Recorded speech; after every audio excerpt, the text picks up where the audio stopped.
Shanti. Good evening to you. Thank you for joining us here for this chit chat, day before Dadi Janki's anniversary day. And greetings to those of you tuning in later on through the video. I thought we would hear one of the Borg messages on a previous anniversary day. As we think about Dadi, Baba always tells us that for you Brahmins, it's different. You don't remember people with sorrow, with different thoughts. But for you, remembrance days are days of power. You think about their teachings, you think about their virtues, and you yourself try to become. So I'll hand over to Ranjan now, and she can take us through the Bull message. And then if any of you would like to share anything or ask anything, we can do that. Om Shanti. Good evening to all. Om Shanti. This is the Bhog message for Dadi Janki, 27th March 2022. So tomorrow is the 6th, but this was when she was 2 years old. So 27th March 2022. Special Bhog offering and divine message on the second anniversary of respected Dadi Janki via Mohini Didi from New York. Today, when I set to offer Bhog, carrying everyone's loving remembrance, Baba called me to the subtle region. Today is a special day, and so in the subtle region too, Baba showed me a special scene. Today, when I went there, first of all, Baba was there in front of me, and then after a few moments, all our ancestor daddies were invoked. So on one side of Baba were all the daddies. Dadi Janki was also present. All daddies were meeting one another with their eyes. When Baba looked at me, I said, Baba, today I have brought special bhog. Please accept bhog first. Looking at all the daddies, Baba said, Bhog has come for all of you. Baba accepted it first and then offered Brahma Bhojan to Dadi Janki and the other daddies. After that, looking at Dadi Janki, Baba said, Janak, everyone is remembering you a lot. Dadi began to smile and lifting her finger said, Baba, everyone remembers you. Baba said, you were Baba's companion in every way and you lived as a companion. So as much as they remember Baba, they also remember the companion. Then Dadi said, Baba, I want to go on a tour. Dadiji used to like touring everywhere. So Baba said, at the moment, all are here. Then Dadiji went on a tour to all the departments of Shantivan. Today, Dadi was not on a wheelchair. She was walking normally. After touring everywhere, she said, Baba, everything is going well. Baba said, look, since everyone remembers whose task it is, then definitely it will all go well. Everyone has love for the yajna. Not only does everyone have love for the yajna, they are also fully cooperative. Everyone is giving the yajna their cooperation in every way and using everything in a worthwhile way. They are looking after the yajna. For that, all the children who are instruments, all the senior brothers and sisters were given congratulations. And then she said, that everyone is looking after everything very well. After that, that is Dadi used to embrace all brothers and sisters with love and friendship. Baba said, Dadi, you can embrace everyone even now. So the whole world emerged in front of Dadi in the form of a globe. Then Dadi opened her arms, and it was as though the whole world was in Dadi's arms. Baba said, you always used to have the thought to give the message to every soul in the world. I have to do service even after becoming karmatit. I don't want to go. Even now, you are doing the same service. You are giving sakash to the whole world. Then Dadi said, Baba, let them all have a determined thought to give the message to every soul in the world. So everyone raised their hand and had this thought. Then Baba said, you can share something with them. So Dadi said, whatever I say is now old. They have all heard everything. Dadi's powerful mantra was, use everything in a worthwhile way and your life will be successful. Use your every thought, word, your body, mind, and wealth in a worthwhile way.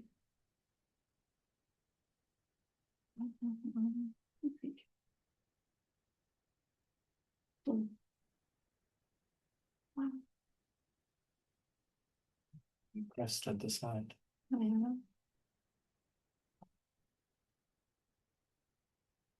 Sorry about that.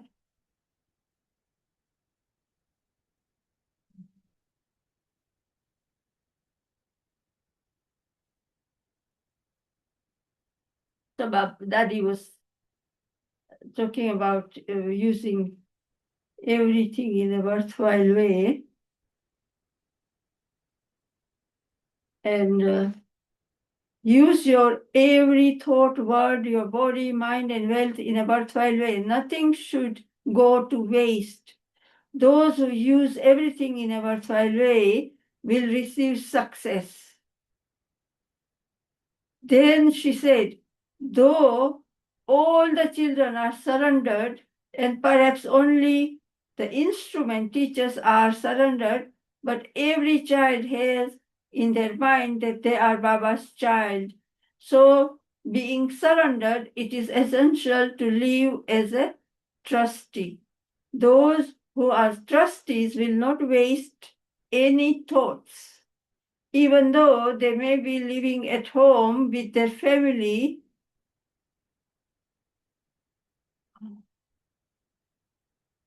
or in the center,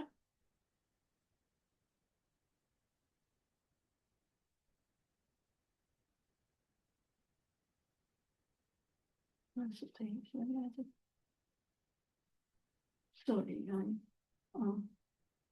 I'm sorry. My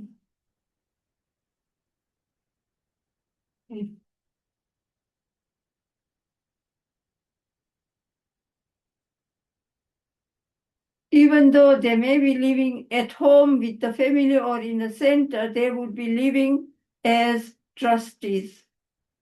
I then said, Dadi, so Mohini Ben from New York,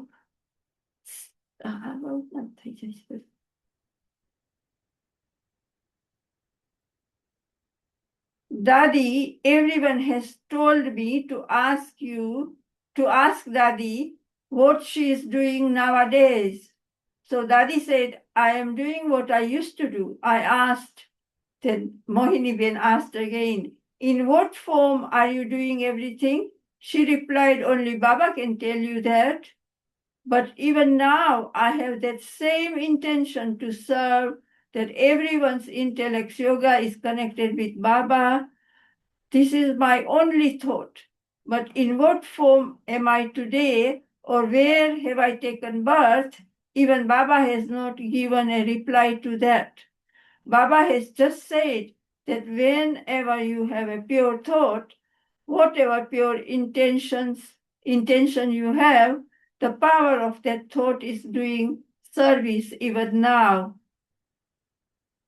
Then I said, all the Bharatvasi children remember Dadi anyway, but the double foreigner children have given a lot of love and remembrance.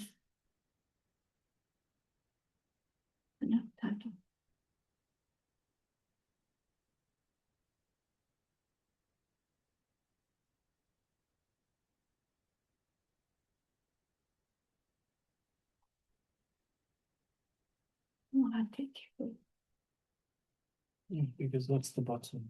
Okay.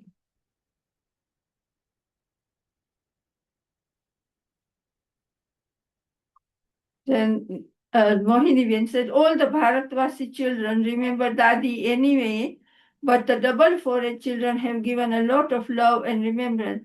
So Dadi was smiling and laughing. She said, we are one family and I love everyone a lot.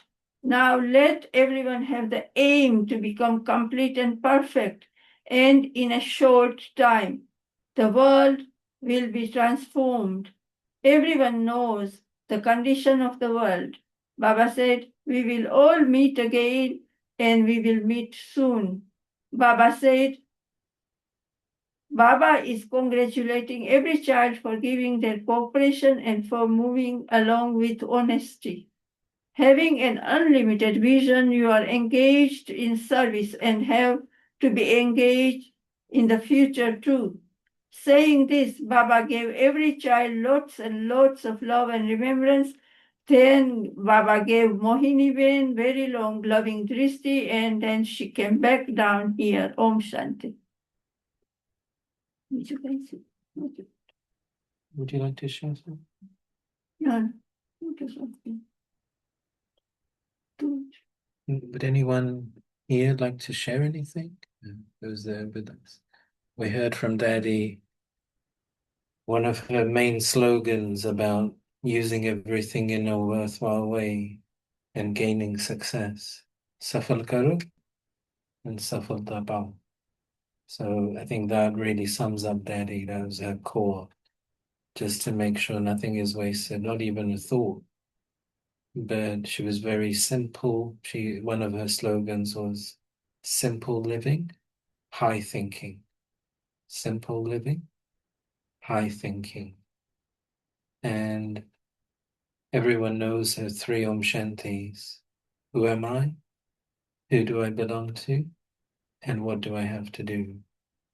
And when she was younger, she used to ask herself these three questions 100 times each day. And she found that it kept her awareness focused. Who am I? Who do I belong to? And what do I have to do? And she would also say that the Lord is pleased with the true heart. And when our intentions are clean, then our desires are fulfilled. So these are slogans actually from scriptures. So like Sache Dil Par Sahib Razi and Niyat Saf to Murad Hasan. So Rupali Ben, really good to see you. Om Shanti. Om Shanti, brother. Good to see you both too.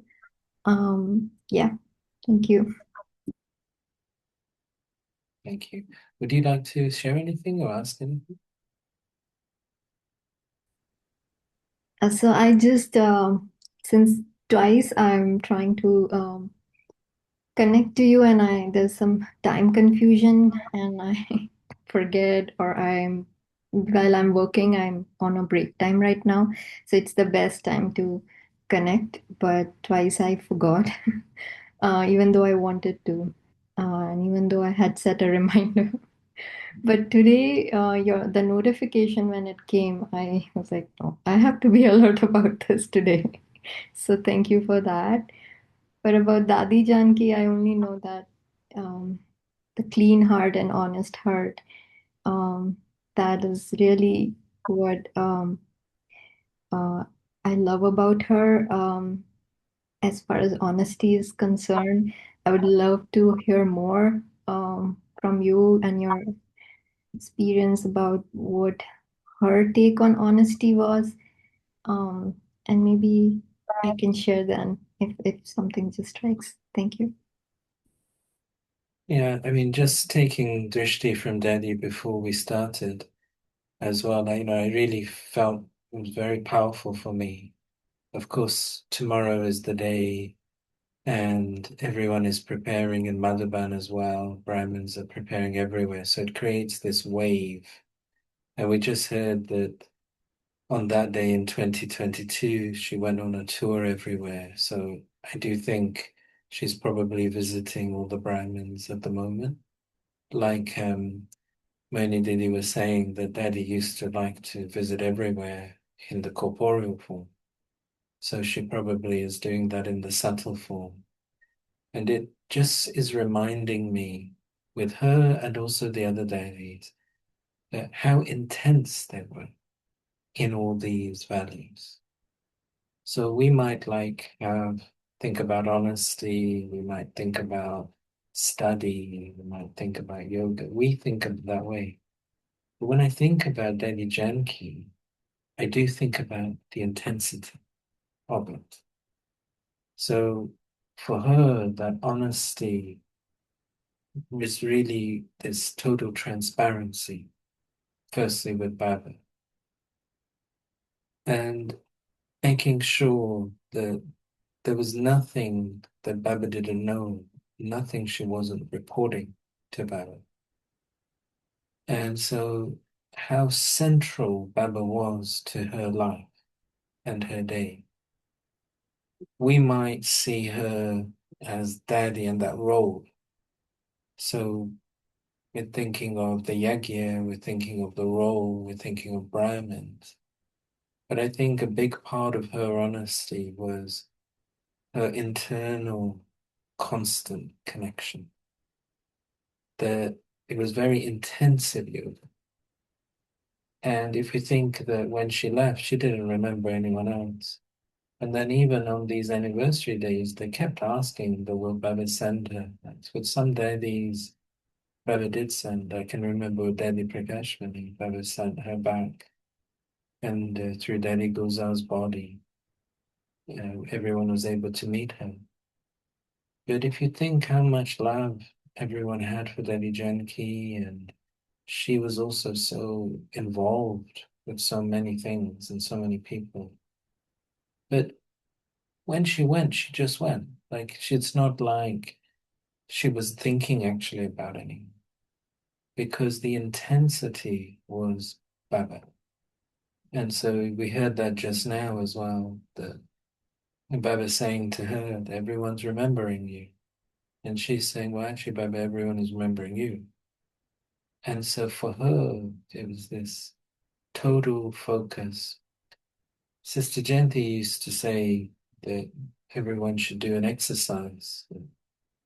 You really just reflect on yourself and with a piece of paper, and you think what's going on in your mind, examine yourself, and write down according to how dominant certain thoughts are. Like if some things are in your mind more, put them in the middle. Things are in your mind which are less, put them on the edge of the paper. And she'd say you have to then think, where was Shababa in that?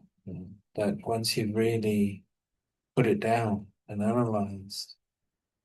And the thing about these daddies is that Shababa was so focused, such a focus. It was so much about that they were not really attached to anyone else.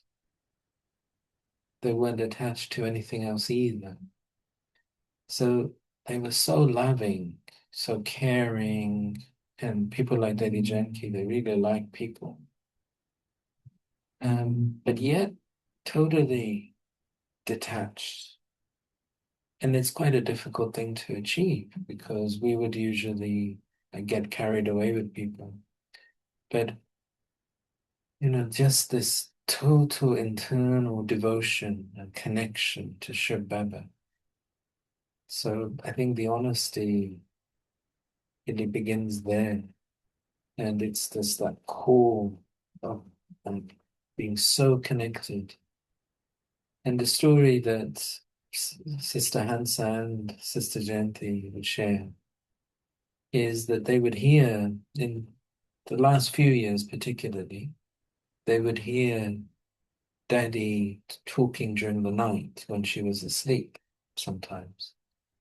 So she's having a dream, but in that dream, she's actually talking to Baba. And Sister Janki used to say that, you really realize how deeply connected she is to Shiv Baba, that even when she's asleep, that internal dialogue with Baba is continuing. And it'll be like she's actually talking to Baba about some like Brahmin situation or something like that. She's like trying to help others. This was many years ago. She wasn't like in 100 or anything. She would have been like 80 or something. And one brother, it was his flat apartment warming. And Dadi Janki, he went to do that, and he invited the Kamars to come. Or she had said to invite the Kamars. So I got invited to go. And one brother asked a good question to her that, what do you dream about? And she said that she has this experience of like just being with Baba in her angelic form. And then some souls just come in, just like their face comes in front of her, and she just gives drishti. And so she said that all of you can do that. I remember her comment. She said, all of you can also do that, but you have to become that pure.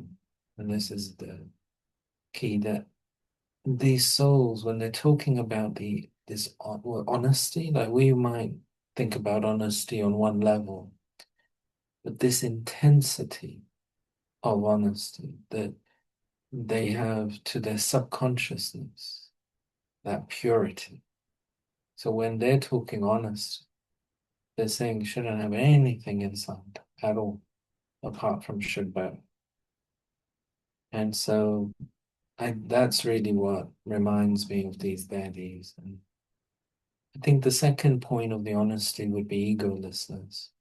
That's probably the main thing I remember about all of them. I would have met a good amount, maybe 50 of that original group of daddies and daddies. And this sanskar I saw in all of them. There's something about them that they were just naturally quite egoless. Like, I don't think it occurred to many of them that this was about them and this is about their self-promotion. Like maybe for us, we got to overcome our ego. Like we hear many Muralis, Dehi Abhimani Bano, Nam Man Shan Bhuja. Like we hear many things like that in the Murali. But I don't think they ever had to make that effort. It was just never even within their consciousness that this was about them. This was about Baba from the beginning, and you heard that just now in the Bhog message. This is about Baba. So it was so deep in the bones of that group, and they was just very much, I feel like they were very much in love with Baba. I would say both Babas, I would say equally. Not just love for Shiv Baba, but I think they were deeply in love with Brahma Baba too. One time, well, in the last number of years, there were three of those original Dadas in particular who were living in Madhubal. Dada Anand Kishore, Dada Vishwarathan, and Dada Chandras. So we did a chit chat on Dada Vishwarathan a few weeks ago. I can't remember the dates of the other two Dadas when it's their anniversary. But all three of them at that time were living in Madhuban, and they had been there really since the beginning. So they were like all-rounders, all types of work from the beginning, and sometimes in Madhuban, some well, before that in Karachi. Sometimes they would go to different centers and help. They were that type. And um, the Visharatan was mainly on his own. I never saw him with anyone else. He was just like more like a monk type, sort of sannyasi type yogi, a very, very good yogi. But Dada Anand Kishore and Dada Chandras, they were much more like people, relationship type of people. And every evening, both of them would go for a walk towards Naki Lake from Pandit Bhavan for a bit of exercise, I think, and then coming back. And one, I was walking with a couple of other brothers, and they were just returning back towards Pandit Bhavan. And this brother, he knew them as well, and he was just talking to them um, about things. And I can remember Dada Anand Kishore saying that, on one side, we all are trying to become karmati, and, we know what Baba is saying about that. But on the other side, we all just really want to stay here with Baba. And he said in English, no, we like Baba. And it was just such a sweet thing to say. Of course, like we all like Baba, but it was just very sweet, like the way he said it. We like Baba. We're happy to just stay here with him. So I think it was just this love that they all had. They were just in love with Shiv Baba and Brahma Baba. And so, I mean, Dada Vishwaratan, for example, had so many invitations to go to places. But, he never left Madhuban after Brahma Baba. He just all stayed in Madhuban the whole time after Brahma Baba. So it was just, this is what they were like. Otherwise, like some people would think, oh, I can become a famous speaker. I can have that attention on me. They were just not interested. I don't think it ever occurred to them that about that because this was about Baba. So I think this is that honesty. It's a very intense thing, and it's linked with being in love with Baba and being egoless. So if you don't have an ego at all, you're not even, because the points this month are really good, aren't they, about faith? And it's this faith, worry, and fear. And Baba's getting us to think about this. But ultimately, fear and worry are to do with the ego, aren't they? Ultimately, like if you don't have the ego at all, you don't have the fear, you don't have the worry. So they were all like that. They would just have faith in Baba. They didn't have an ego, so they didn't have any fear. And if you don't have any fear, you're honest. It's the fear that makes us dishonest, isn't it? It's the fear that makes us hide. So I think all of that whole generation, and then I think it was last week that Baba remembered Dr. Didi Nirmala. I think it was last week, and he always called her Nirmal Ashram, and he said in that Morley last week that she doesn't have anything else in her heart. So he was saying this is right, like when she was new, even as it became the 1960s.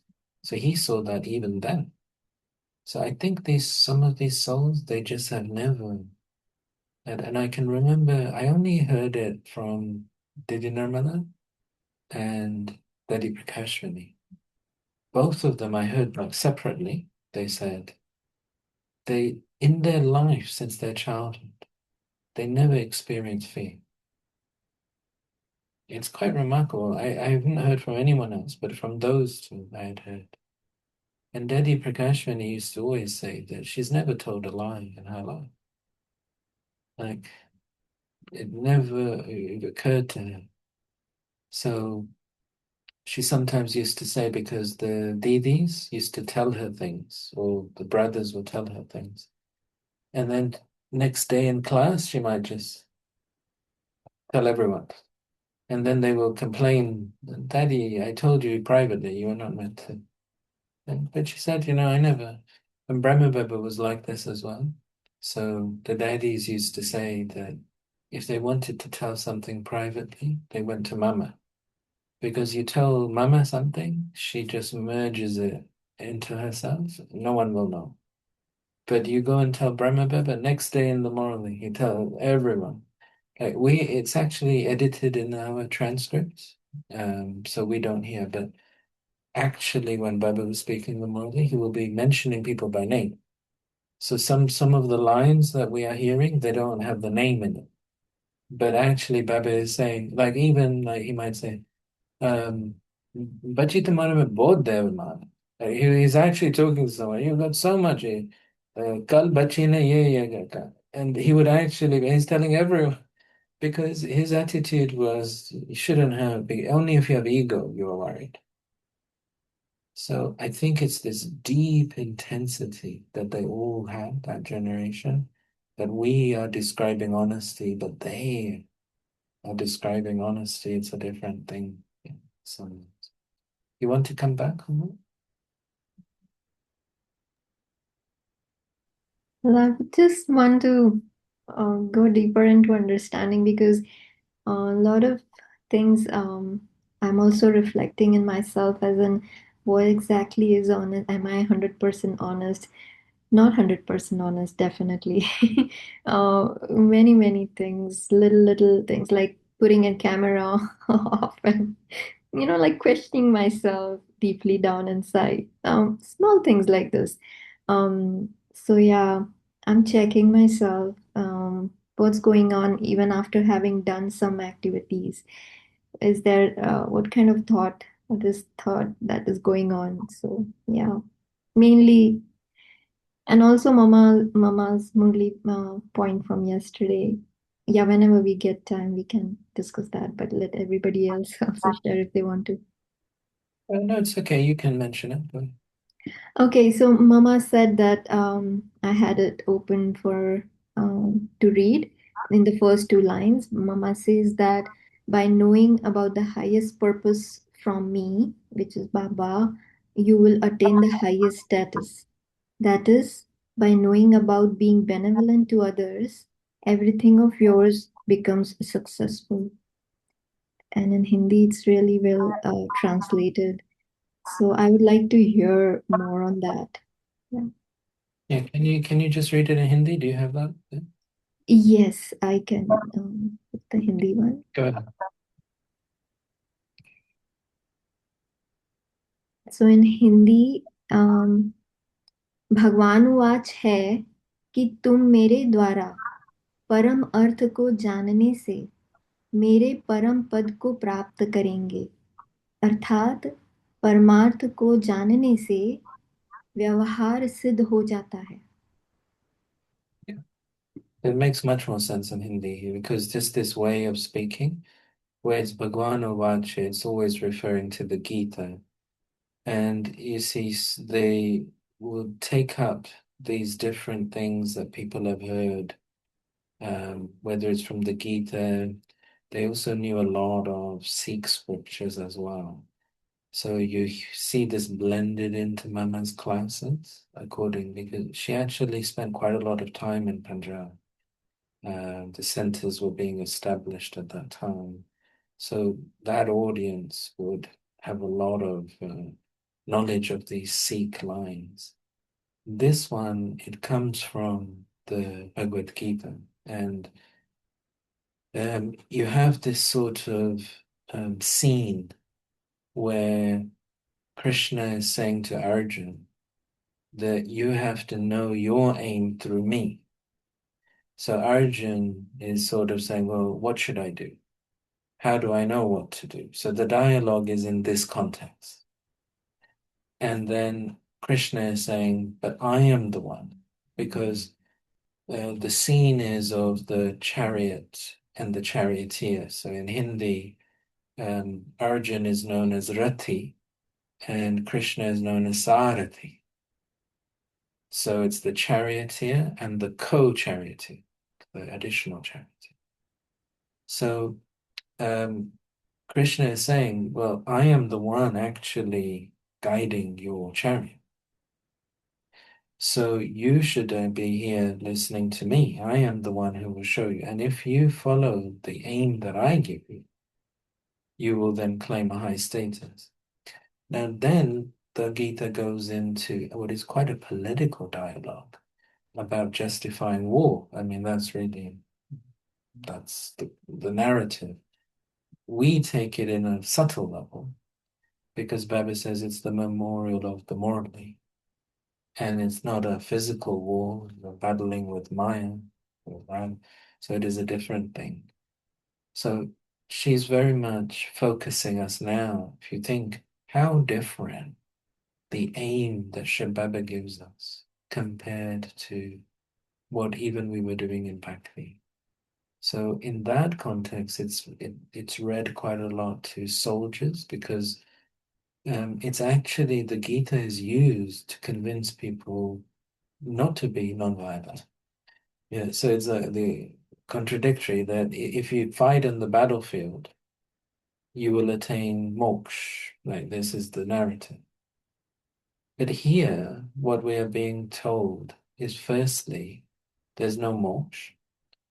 Secondly, and this comes up quite a lot in Mama's classes, that mukti is not the highest destination.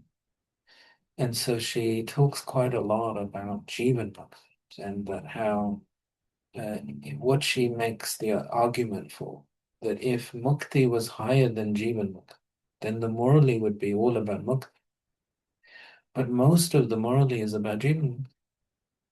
And so this aim is about getting the highest thing.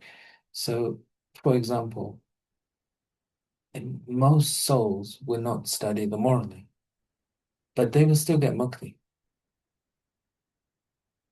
But if you study the morally, you're getting the jivan. And this is her whole point that if you take the aim through me, which means the morally, you will then get the higher destination, which is jivan. But you don't need the morally for mukti. Either you will just get mukti anyway, or Baba says in some moralities there will be souls of different religions, they will at least learn meditation, they will consider themselves to be a soul. They will remember Shiv Baba, and he says in some moralities they get a high status in their religion.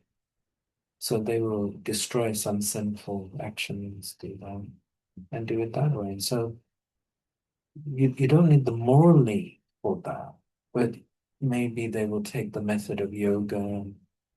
But for most souls, so this I think is the meaning. You want to come back on that? Yeah, definitely. The other day I was just reflecting, and then this line of Mama came. So, uh, some things that like how the biggest task at this point of time is carried out, I feel like, is what is to become pure by reflecting upon our own inner impurities and changing them, transforming them. And Yes. that's basically going to revolutionize or whatever, bring the Yeah. new age and the golden age. Mhm. And so that cannot be any other bigger form of karma Yeah. that could be there. And so anything that is related to that, and Baba is talking about reason and solution. So all the reasons are related to that karma. All the solutions are related to that karma. And so when that becomes one, that is the Param Artha, the reason, the main reason, Param Artha is that. And that is the true Purusharth. So everything when it's related to that, it's becoming the biggest or the highest or an even the highest attainment. So yeah, exactly, that was something. And then when Mama's these two lines came, it became more clearer that that is what is the Param Arth that probably Mama is trying to say. Yeah, I agree. I think that is exactly the message she's giving. Mm. And you see, because we can have so many distractions in life. So, what they're trying to do is teach us to have this balance. And the balance of a yogi life is the routine. So, if we're having our Amrit Vela and morally, and we've got that, the rest of the routine, then based around that, we've got some time in service, we've got the whole thing. Then Baba is going to say, and Mama is going to say, we got our priorities right. Otherwise, you see, we can think of many things that are important. So people will say, well, it's for my family, it's for my career, I'm developing my business. Okay, but at this time, the big task is actually to become pure and accumulate for the next cycle. So you could achieve many other things and miss the big one. And this is exactly like you describe what she's doing. She's giving that message across. Like, I can remember Nalini Didi, who she's left the body now, but she was in Mumbai for a lot of years. And she shares how she came, like, her parents came to Baba. She was only about 14 years old. But how she decided to go and live in the center. And it was with Mama, and Mama just asked her, what are you thinking of doing? And she was saying that, you don't know, she might go and become a social worker or, other things. And, she hadn't decided at that point, would she get married? What should she do? And at that time, a little bird had come like into the window. And Mama pointed to the bird and said that everything you're describing, that bird does as well. Like a bird will make a nest, have a family, bring up the children. So if you're just going to do that, that's the same as animals. Like, but you have to decide what more will you do. God has given you this chance. And even like in Bhakti, they will believe, that you get ek manav durlabh janam, you'll have one, even people who believe that you take rebirth in many species, they will say that you got one chance as a human being. You got to make the most of that. And Baba says to us, well, it's not just one chance as a human being, but it's one chance at confidence. So what do you want to do? And this is what Mama was conveying a lot, that okay, you can do many things, and many of those things can be very good things, even. But what's your highest purpose that you have to do? And it's that can only be done now. And so, do you think the role of drama in this, how does that play in an individual's understanding of this and their journey or their path? Yeah. Um, Yeah, for me, for one of the ways that fortune manifests is opportunity. So what Baba says to us is that you are the souls who performed unadulterated devotion with Brahma Baba and Mama at the start of the Copper Age. And that accumulated, and it's just been sitting there. It's not like been used, but it then gets used according to the drama now at the end of the Iron Age. And it comes in the form of a confluence age opportunity. So the fact that any of us, even like got Baba's message or had it, that is the fruit of that. And then what Baba says is if you did your devotion really good at that time, you get blessed with an intellect that can understand. Because many people, they get Baba's message, they don't get it. But you got it. So there's something in your karma. Like Dada Bridgman used to share his story of how he came to knowledge. Again, it's an interesting one because his parents, they came to knowledge for his father actually. Him and Jagdish Bhai, they were the first students of the Delhi Center in 52. And then Bridgman Bhai was not really interested. He was just like an ordinary young man. So he was not really interested in these things. And his mother, like mothers are good like that. They just push, push. They kept pushing that he should do the course. So he used to say that he just went. So he went, and the sister at the center was giving the call to whoever was the daddy. But he went with one aim that whatever she says, he will say the opposite. If she says you're a soul, he's going to say, no, I'm a body. He was not interested. He was not going to accept anything. So he just, but he went and she said, and the whole course, he just did that. So he said after about 30, 40 minutes, she just got tired of it.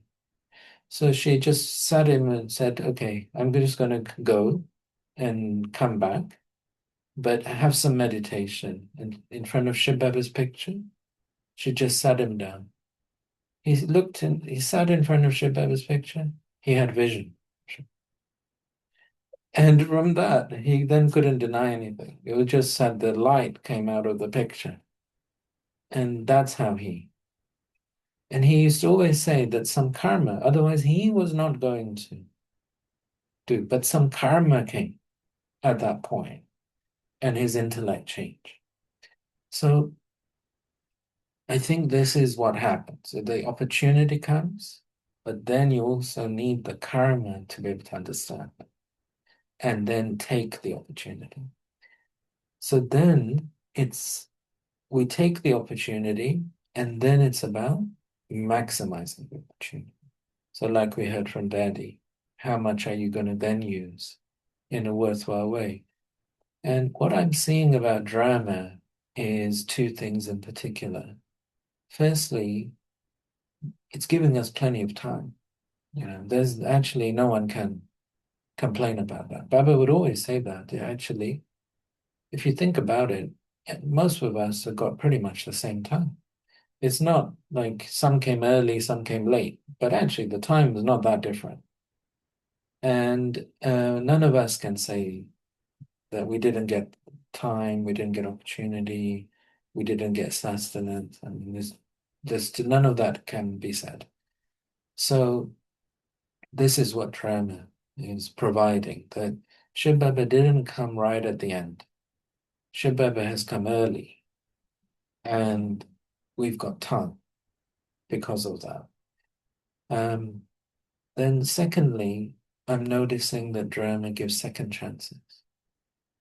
So you will have Brahmins who maybe like they came to Baba, they were good Brahmins for a while, then they got bored or they got married, they had children, whatever they had. And then later they're like more mature, more grown up.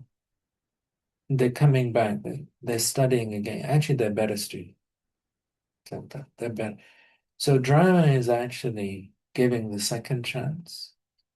And I suspect as well, for some who might have left their body, I think in their next life, they will come back as even better Brahmins. So maybe there were some, they didn't really maximize that well. But I feel confident that drama is giving second chances. And so you get some Brahmins, sometimes they mess up their Brahmin life, one thing or another comes and they just didn't make the most of it. And they would leave their body, and of course there will be regret because we all have to face Baba when we leave our body. But drama is giving another opportunity because the too late board is not there. Um, so I feel that's how drama and our fortune are combining. At some time, it will be too late. At some time. But at the moment, it's not too late. And everything is there for us. Yeah, Ranjan, you want to say? Well, Baba has been giving us so much homework, lately, all these movies. And Baba said, there will be soon time that too late board will be put up, and then it will be late. And then in one movie, Baba also said that, those who have been in Gyan for a long time, like us, we have been and Baba has given us a lot of time. And then as the situation gets worse and other new ones, Baba's children will come, Baba will pay more attention to them because Baba gave us so much. And then Baba won't give us that because we should be matured and more responsible and should have made our stage and in fact help Baba with the younger, like in a family when you have younger brothers and sisters, you help your parents with them. And that's exactly what Heza Baba said, that this is what will happen. So now this is why giving us homework, giving us extended months if we haven't, he gives us that this is the year of tapasya, or he gives us a lot of, and then he gives us the time for that 6 months or so, and then if he says we are not ready, he extends it for a few more months and gives us a lot of chances. But, so Baba said, well, Baba will go on helping, but not, there will be a time that Baba will have to pay more attention to the new children will come. And also Bhagats and all other children, they all are his children, and there will be a lot of sorrow. So Baba would help them more. And he will say, oh, well, I gave you so much time, and you should have made your stage by then. So, Yeah, I mean, it's not just BK life, it can be more general as well. You've got souls who just have apathy. So I would say there's quite a lot of Brahmins, they just can't be bothered. Secondly, you could have laziness and carelessness. So it's not that they can't be bothered, it's just that they feel lazy, or they sometimes are making their effort, sometimes they're not. So there's that carelessness, up and down mixture going on. So if we really want to make the most, these three sanskars have to go. The apathy, the laziness, and the carelessness. And then a fourth one, which is a big one, and I would say I liberated myself from this one many years back, and it really helps me, is the sanskar of comparison. I really don't compare. And this one is a big one for either someone who's like, it can reduce their enthusiasm, it can make them doubt, it can make them lose hope, it can make them have all sorts of other weak thoughts. But I really feel if we want to make the most, just don't compare. Instead, we have to, it's like sense making for what in your role, in your life, how are you going to do this? So I am very much of that mindset. I'm not trying to be like anyone else. But in my role, in my circumstance, which for all of us is a mixture of like our family relations, and then we got to earn money, and then it's a whole mixture of things. How can I maximize? So I have a few points which are very firm in my mentality. and they really drive what I do. So the first one is that I always try to make the most of an opportunity. And it will be on simple things and it will be on more significant things. So, for example, in the UK, our weather is variable all the time. We have a lot of rain. If it's sunny, I will go out in the sun. Like, I will plan something that I will be in the sunshine because I will be thinking that sun's not going to be there very long. I won't stay indoors that day. It's a simple thing, but it's a sanskar that what do I have to do now with this opportunity? So then I will also apply it like 18th January, and in the month of January, this month of March. Like there are certain times where Baba's giving bonuses. Let's make the most of it. So January was like just making the most. And so this thought that I must make the most of an opportunity that comes. And a couple of things like that I just acted on, which have given me a lot of benefit. So next year is going to be 10 years of this morally narratives. And it started off in 2017 because one of the students coming to the class just asked that, oh, I can't come every day. Can you record some thoughts and go? So we just started. And then it's taken off like this. So you couldn't have predicted that this would all connect with all of you and my fortune will increase.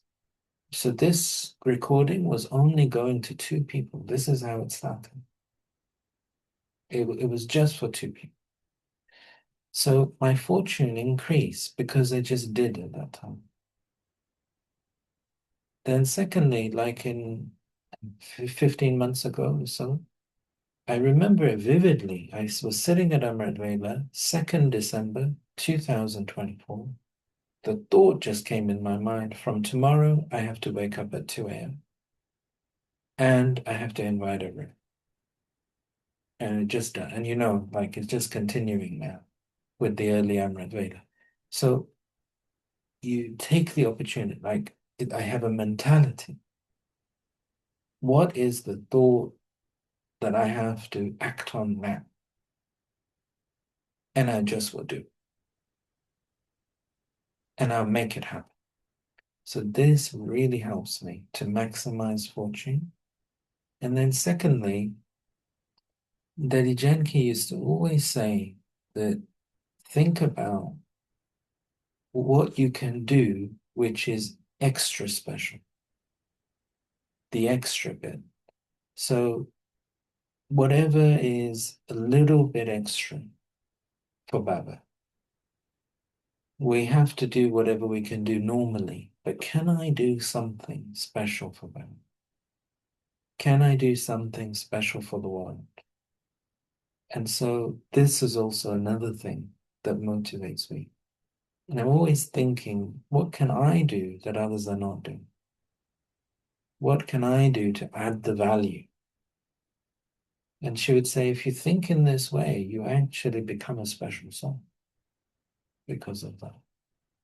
So it's always thinking within my role, what else can I do?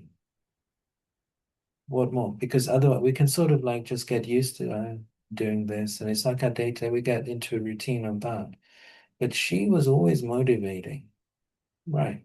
What more can I do? Okay, I'm doing this now. Now, what more? And it's in that what more that you get this bonus karma. It comes, there's an extra fortune that comes in that. And her thing was every day after the Muli, she would ask, what newness are you going to bring? Like a new year newness. And so she really was like that. And she always did something different. And whenever she chant or reading Muli, she says, don't mind me, because if I talk, I'm talking to myself, I'm teaching myself and imbibing. I'm not pointing at anyone or asking anyone to do what they don't want to. I'm just, so she was always saying that, unless we want to learn from her, but she was always teaching herself. And even, and everybody's surprised that, oh, she has been so long. But she says, no, she was journeying and going deeper and looking for something new. And whenever she came back from Madhuban season, when she was back, and then everybody sees so much change in her. And they would say, Daddy, whenever you come back, you look so different and there's so much change in you. She says, oh, I'm happy you say that, because in a school, if a student stays in the same class and don't study well and they have to repeat a year or something, that's not good. That's dull students do that. But you have to move if you want to achieve higher aim, your goal, higher goal. You have to keep moving and doing well, better and better. And so she said, this is why she likes that she always wants to do better, one better every year. So she liked that every time.